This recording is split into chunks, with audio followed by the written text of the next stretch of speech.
Welcome to today's virtual tour. Israeli archaeologists uncovered a Jewish suburb of Jerusalem from around the time of Jesus.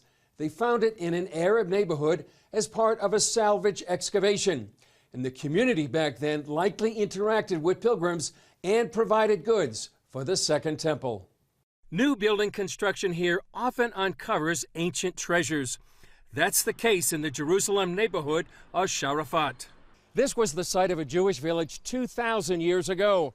Archaeologists found it while preparing the site for a new elementary school. The most spectacular find here is of a grand burial estate. Archaeologist Yaakov Billig is leading this excavation, which today sits inside Jerusalem.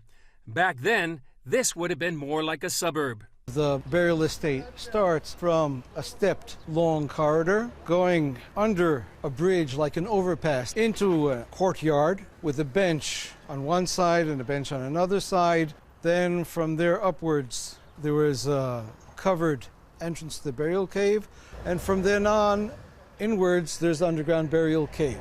They've also identified a Jewish ritual bath and much more. We have evidence of the wine press with a very large treading floor where they placed the grapes. We also have an olive press. Between the wine and the olive oil, they probably had quite a high living standard here.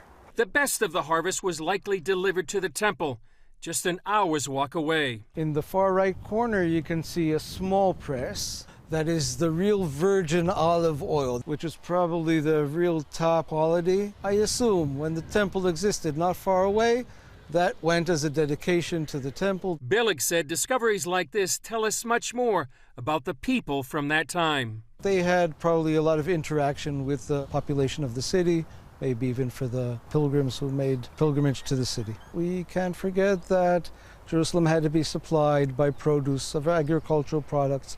And here we have evidence of growing grapes, producing wine, growing olives, producing olive oil, growing pigeons, supplying the population with poultry, with eggs, also sacrifices for the temple.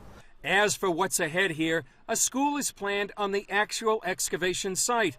Pottery fragments and other discoveries, like this rare heart-shaped capital, will be preserved off-site. Archaeologists hope things that can't be moved will be preserved on the school grounds. Chris Mitchell, CBN News, Sharafat, Jerusalem.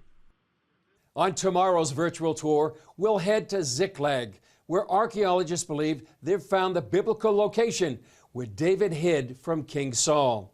We'll see you then.